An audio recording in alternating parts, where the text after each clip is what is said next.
Hi, I'm Dr. M. Kamakshaya, open source software evangelist and also a full stack web developer. I'm a freelance full stack web developer.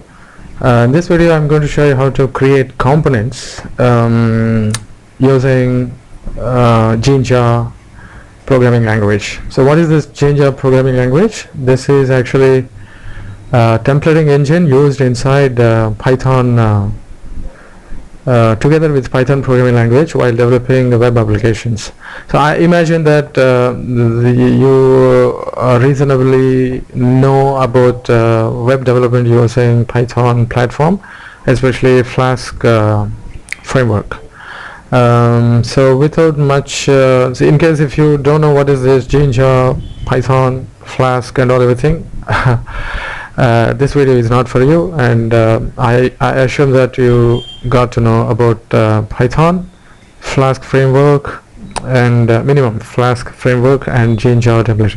So in case if you want to know what is Flask and also Jinja, you can just go online and search for Flask for web, Python Flask, not Flask for web, Python Flask, and then you can search for Jinja templating.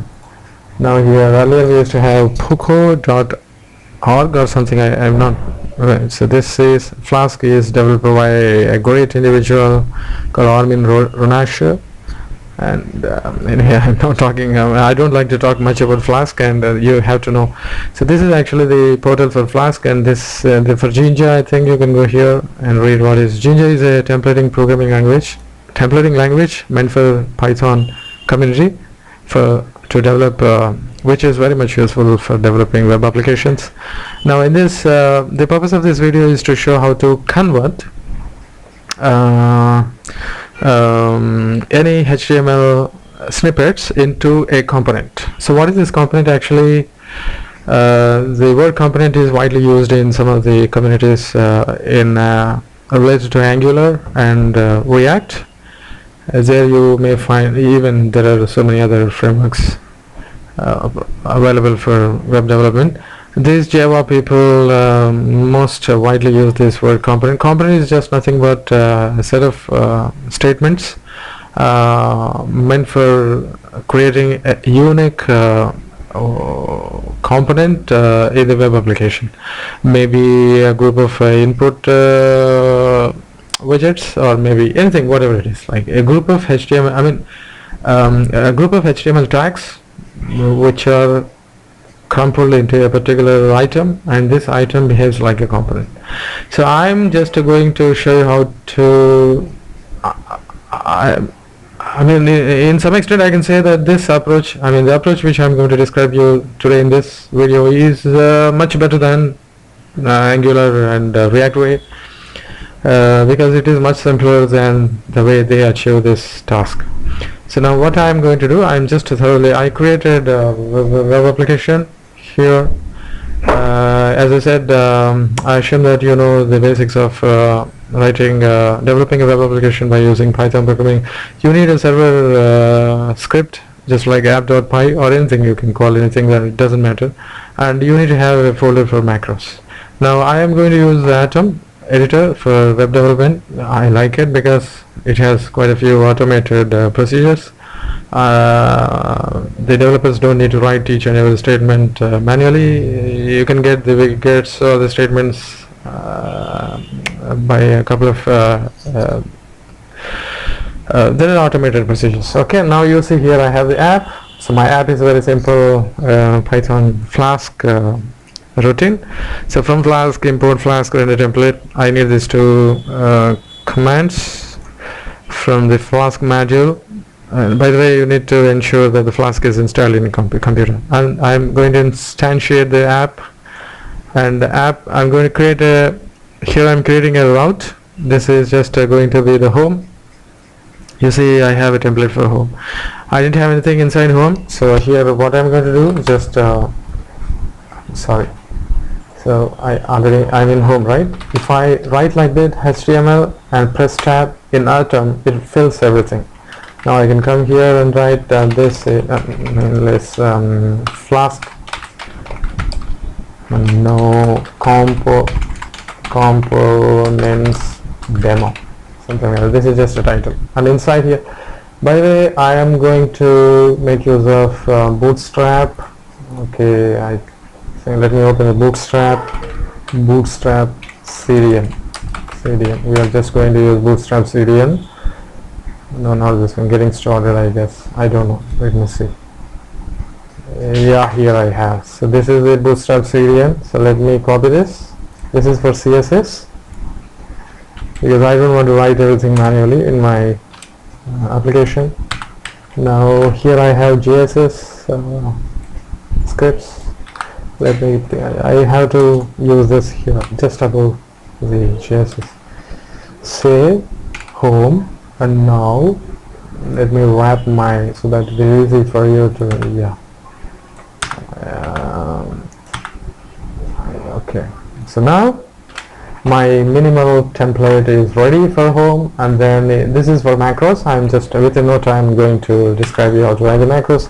For time being, I am just going to make a I'll just make a h1 tag and write hello, and then my app is here. Okay, so let me go to this. Okay, now let me open this in my. Let me start the server python app.py. CD. Yeah, Python app. So I imagine that you know basics of Flask, writing Flask applications. Now you see our server started at 5000, port number 5000. I think I say hello. Okay, if I change this into something else, where is my template? Here. So, hello, welcome to components demo. Okay, now my server is running here. Let me go to the browser and hello, welcome to components demo. Okay, fine, good. Now let me show you how to write the components by using a beautiful mechanism called macros, which comes very handy in Python when developing web applications using Python frameworks like Flask and Django. Now what is this macro? There are so many things. See here, I think Jinja. You have to go to the Jinja here. You got, do I have macros here? I have macros. Yeah, here. No, this one was. Oh, try something. Yeah, here. You see the macro foo, something like that. This is an example. Minimum. This is how the macros are. What is a macro? Macro is just nothing but a function, a user-defined function. If you have the experience in writing, if you have the experience writing the software applications, maybe software programs, then you should be knowing about user-defined functions. A macro is nothing but a user-defined function. We are using Python. In Python, we develop user-defined functions by using a keyword called def. It's called define. It stands for define. Okay, so I assume that you know all these things, all these basics. So otherwise it is not possible for you to. So to write a macro in Flask applications, especially using Jinja template engine, so it is just very simple. So this is going to help us. This particular mechanism of developing macros is going to help us to create the components. So these Angular, React.js people are in Boost, I should say, talk a hell lot of components. So in Flask, we don't write components, we just develop the templates, and any layman can start learning web development using Flask and Django, whereas I don't think Angular and React.js is meant for laymen. So a person like me who has no computer science background, it's very difficult to understand Angular, React, Java, and all everything. So I don't have a conventional computer science education background. So for me, Python appears to be the first preference for web applications. Now, so I am just going to create a particular, a thorough example. I'm going to write the program for a very simple macro. So whenever you are writing a macro, we just have in Jinja, by the way, whenever I'm writing like this is for logic, okay? And whenever I'm writing like this is for variables. Now here I have to write macro, name of the macro, sample macro, and then here within this parenthesis, inside this parenthesis, I have to define my arguments. I simply call it as text, okay? So there is only one input for my macro, sample macro, that is text. Now I need to end this with whenever I open Jinja code, I have to follow a particular discipline, and for every statement that I open, maybe this is macro, sometimes we use if or for loops kind of. Whenever we open if statement, we have to end that with end if. Whenever we open for loop, we have to end with end for something like that. And sometimes we use with a context manager in Python. Whenever you use with here, and you can end with something like that. It's very simple, cool. Here we can write anything. I'm just going to put a group of HTML templates here, tags here, and those tags are, here we can write anything, any damn HTML code, okay? I create a div, and the class of this div is going to be container. I will also say center, I don't know. Is there anything called, okay, let me see. H1 is going to be, this is a simple macro. No, I don't need this, because that is, I'm going to take it off. Now what happens, I create here a paragraph tag, and I just pass this text, okay? So whenever I give some text, that my app should be able to print that text in the browser. So that is simple. So what is this macro? This macro just prints whatever the text is given by the user. So now go to the home. So let me come to this. Here I have to, so whenever we would like to use a macro, we have to call that macro into our template. Here home is my template. This is a home page in my web application. Now what happens, from quotes, my macros dot html, okay, import, this is just a plain Python statement. In Python, what happens, from so and so package import this module, something like that. Now sample macro, oh, maybe with context, no, I don't need. Now I can just go and create any div here, container or something, because I don't need container, I already have that in my macro. Now I just have to put my macro here. What is that macro? Sample macro. And now I am going to pass this text, hello. Okay, hello. That's sufficient. Let's see whether it's working or not, and then now go to the, let's say hello. Now hello. This is the text, I want it here, okay? Save, and then refresh. You're going to get hello, this is the text I wanted here. Now what is happening here, this macro is acting like a component. Suppose, imagine that I some few users, I would like to give my users to create a few components as by their wish. Not like this. Let me explain you with the help of an example. Suppose I have a web application where I want to give a kind of freedom to my users to create their own courses, okay? For every course there are going to be a kind of elements, and these elements should be wrapped into a particular component. So now what I do, I just go to Bootstrap and pick up a particular component called cards. Bootstrap cards. Strap cards. So this card, I like this cards because No, Bootstrap cards Bootstrap. So here this can be a good example for this tutorial. That is why just see, you will see here there is a, it looks like a component, exactly like a component. I'll pick up another very simple. You see here, this is a simple cardboard or something like that.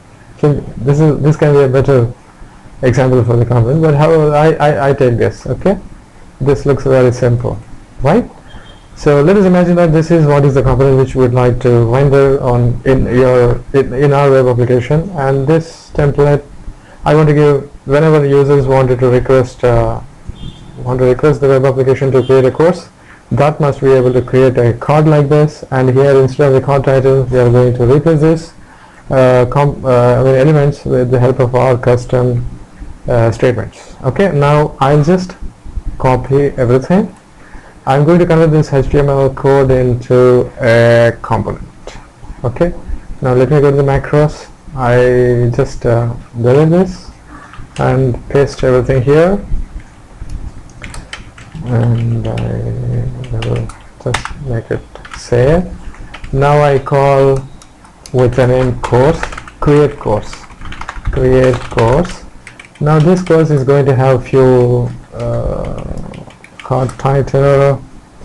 This is going to be here. This cannot be like this. Okay, and then subtitle. Okay, this is going to be the first argument here. So in Atom, if I select the statement and press curly braces a couple of times, that will be encircled within subtitle, and this is going to be the second argument, and third argument. This text will just leave it because I can write lorem ipsum. Okay, no, only it. Okay, and this is going to be the code link. Okay, and then so now what I'm doing, actually I'm converting this HTML code into a component, just like this Angular and React people create components. So I didn't find anything online as how to figure out that problem, because so whenever writing all this HTML code each and every time is really a pain in the butt or head. So I am just whenever I wanted to write this code in my HTML widget, the template, I can simply replace this code with this macro. So that is why I said a macro is like a function in programming language like Python or.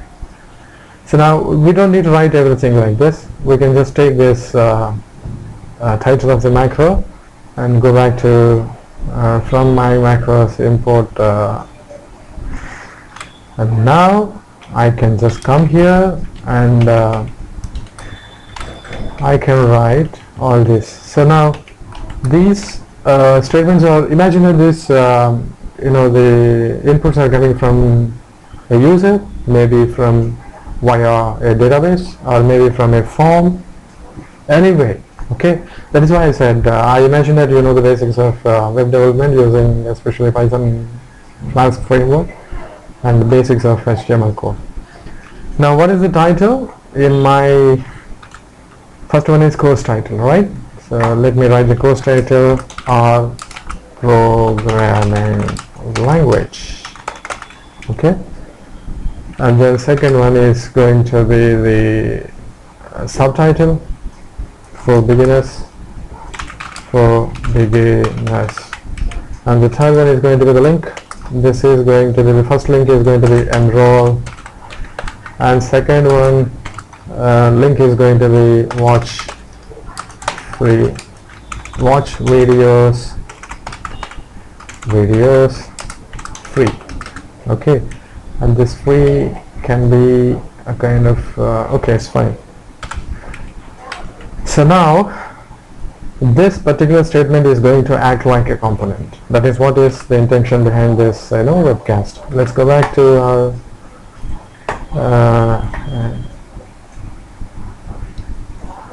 yeah, it's going on. Oh, it's still going on. Yeah, something went wrong. Come on. Yeah, see here, I think it just went left, but we can figure it out by taking that into, I can just keep it here, a div, container, and with align, align equal to center. I don't know, I'm just doing this. This seems to be ugly. I'll make it 3. This H1 is very ugly. Now cut, paste here. Now let me go back and yes. Now I think text is also going. Okay, we don't want align center. This is really ugly. Yes. Now you see, hello, welcome to Commerce Demo. This can be the heading for this web page, and now we got the component here. Now suppose the other user would like to create another course on this web application that is going to be Python programming, and then for advanced users, and enroll, watch videos. Now let's see what's going to happen.